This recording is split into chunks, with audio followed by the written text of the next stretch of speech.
Chiefs Kingdom, stop scrolling right now. Arrowhead just erupted with breaking news, and one fact is already on the table: $84 million. A receiver trade target just surfaced, Patrick Mahomes needs help in the WR room, and a massive update on the return game depth chart just dropped. Special teams coordinator Dave Toop confirmed the top spot on the unofficial depth chart today, and here is the first payoff. Nico Remigio is currently holding down the primary returner job. If you bleed red and gold more than you hate the Raiders, hit like and subscribe right now. We start with the explosive battle taking place at training camp in St. Joseph. Stay locked, there's a double cliffhanger at the end. Whispers turned into footsteps. The name, Nico Remigio.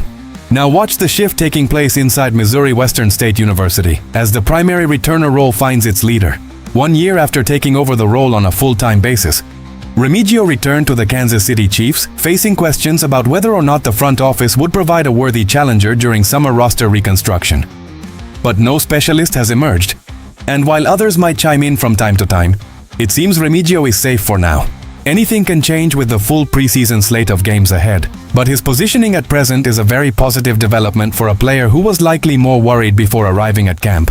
Last year, the longest kickoff return for the Chiefs was a 47-yard effort from Remigio, followed by a 42-yard return from Tyquan Thornton. Remigio's longest punt return was 31 yards, while Brashard Smith had a 44-yard return.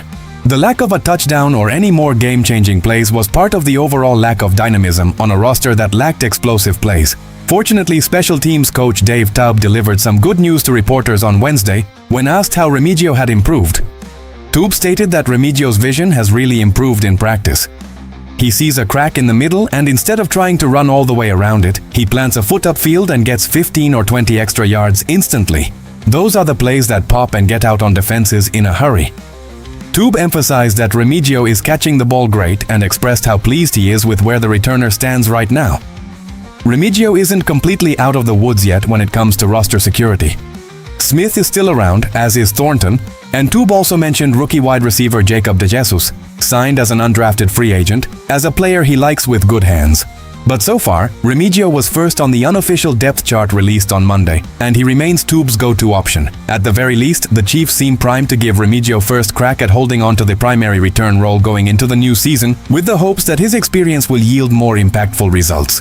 This special teams unit requires absolute stability, and if Remigio can translate his improved field vision into extra yards after the catch, Kansas City eliminates one of its biggest hidden weaknesses from last year. Every yard gained on special teams shortens the field for Patrick Mahomes, directly altering offensive play calling near the opponent's red zone.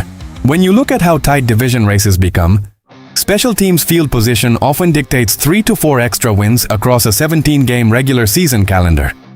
Dave Toub's endorsement proves that internal evaluation favors mental execution over raw athletic speed when pressure mounts.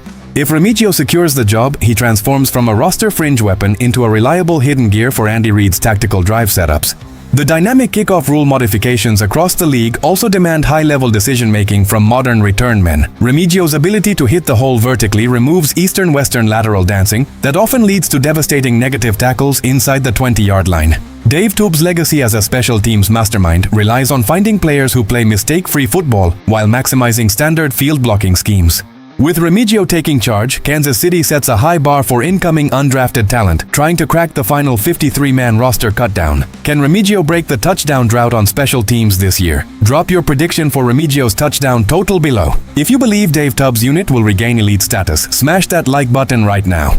But while special teams build stability, the defensive front just narrowly escaped a major crisis that had the front office holding its breath. A move 3 years in the making was narrowly avoided by Brett Veach. Insiders watched closely as the defensive line target made his decision, and the front office just received validation. The identity everyone was asking about? Cameron Jordan. And the front office dodged a major bullet. As Kansas City Chiefs fans waited for the off-season action to ramp up, one name they kept hoping to hear linked to the Chiefs was Cameron Jordan. The idea made sense, as Jordan was coming off a season in which he had 10.5 sacks, and the Chiefs' pass rush definitely could use someone with that type of potential, even if that player happens to be 37 years old. Well, Jordan ended up re-signing with the New Orleans Saints, where he has spent the entirety of his decorated career. At first, the move felt like a gut punch for Chiefs fans considering the state of their pass rush, but now, on further review, perhaps Jordan did Kansas City a favor by returning to his old stomping grounds. Unfortunately for Jordan and the Saints, he suffered a hamstring injury and could very well miss the beginning of the regular season. Saints head coach Kellen Moore discussed the injury while speaking to the media, noting that it could possibly get into the season and that the team needs to have patience with it as they collect more information. The Chiefs likely felt confident targeting Jordan because of his historical durability. Before this injury, the longtime Saints defensive end missed just one game due to injury in his entire career, with his only other absence being due to COVID-19 protocols. Otherwise, Jordan has been one of the most available players in the league. Had this hamstring injury happened with the Chiefs, fans would have been rolling their eyes and expressing frustration. This team has been no stranger to injuries in recent years, and those injuries finally caught up to them a season ago, with the Chiefs winning just 6 games and missing the playoffs for the first time in 12 years. The injuries have continued through the summer, as both Omar Norman-Lott and Ashton Gillott have been dealing with issues. The team added Peter Woods and R. Mason Thomas in the draft, but Jordan really could have given the position a temporary boost. That said, it sounds like even if Jordan had picked the Chiefs, he would have been a part of the injury bug in Kansas City. Missing out on expensive veteran contracts that turn into sideline injuries is precisely how championship contenders maintain salary cap flexibility. By allowing youth development through draft picks like Woods and Thomas, Kansas City protects its core financial assets for mid-season adjustments. The NFL defensive market punishes franchises that overpay for past performance rather than future availability. When a 37-year-old pass rusher suffers soft tissue injuries early in training camp, recovery timelines often extend twice as long as young athletes. Brett Veach avoiding that financial trap allows defensive coordinator Steve Spagnuolo to rotate fresh, hungry rookie pass rushers who possess structural stamina. High-priced veteran contracts often cap a franchise's ability to retain homegrown talent when extension windows open up for key starters. By trusting young talent alongside elite anchors like Chris Jones, Kansas City preserves cap elasticity to address emergency positional shortages during the second half of the year. Furthermore, soft tissue hamstring injuries in veteran linemen tend to linger throughout intense winter conditions, often resulting in recurring game day absences. Did Brett Veach dodge a massive bullet by passing on Jordan? Let me know in the comments, and smash like if you trust this front office's vision. But if you think the roster is complete, wait until you hear what is brewing on offense with a potential blockbuster trade target. Scouts called it calculated urgency, and the front office liked the fit. The question wasn't if Mahomes needed help, but when a trade would happen. The name? Chris Godwin. And the Chiefs are keeping a close watch. While football may be the ultimate team sport, for the Kansas City Chiefs, a huge priority is making sure quarterback Patrick Mahomes has what he needs to be successful. In the past couple of seasons, Mahomes has seen his production drop off a little from his record-setting numbers at the start of his career. A big part of that is the lack of reliable weapons he has had to work with. So it is understandable that the Chiefs would constantly be looking for opportunities to upgrade. Recently, it was noted that before free agent receiver Stephon Diggs signed with the Washington Commanders, the Chiefs were one of the other teams interested in him. That makes sense considering their lack of wide receiver production in recent years. Then, when you factor in that Rashee Rice has had off-the-field issues and has looked sluggish to start camp coming off an injury, and Xavier Worthy has already missed time after getting dinged up in camp, the need seems even greater. Yes, rookie Cyrus Allen has looked fantastic, but Kansas City has to keep the cupboard stocked with quality options, and it really feels like the Chiefs could use one more guy in their room. Unfortunately for the Chiefs, there aren't many options left in free agency to fill their wide receiver needs, so if Kansas City is serious about adding someone, they may have to make a trade. Of the available options, the Tampa Bay Buccaneers' Chris Godwin makes the most sense. Godwin is 30 years old and in the last year of his current deal with the Bucs, carrying a $33.7 million cap hit this season, along with a club option for next year at $30 million. Godwin has missed part of the past 2 seasons with injuries, and the Bucs may not feel like investing that much money in him going forward. The Bucs also have talented young wide receivers. Emeka Egbuka looked like a true number 1 receiver last year, rookie Ted Hurst has been lighting up training camp, and Jalen McMillan has looked promising. If the Bucs think they can compete, they may not want to deal Godwin before the season starts. But if the front office wants a draft pick return for an expensive player while he is healthy, a deal could happen before the trade deadline.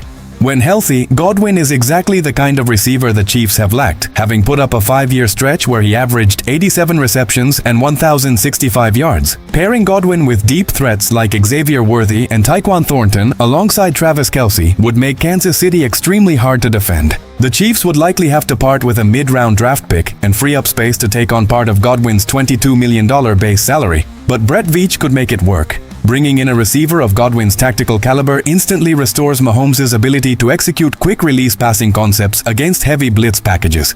Slot efficiency has been the missing engine in Andy Reid's playbook since defenses began running two high safety shells exclusively to stop vertical shots. Godwin's contested catch rate and route precision create wide-open throwing lanes, turning third and medium nightmares into effortless chain-moving extensions. A veteran receiver with proven championship experience brings valuable composure into a young wideout room currently navigating early injury issues. Godwin's willingness to block inside the box on perimeter screen plays seamlessly aligns with Andy Reid's run-pass option design requirements. Adding a proven 5,000-yard career receiver minimizes pressure on rookies while maximizing Patrick Mahomes' efficiency during late-game fourth-quarter drives. Do you think Chris Godwin is a good fit for the Chiefs?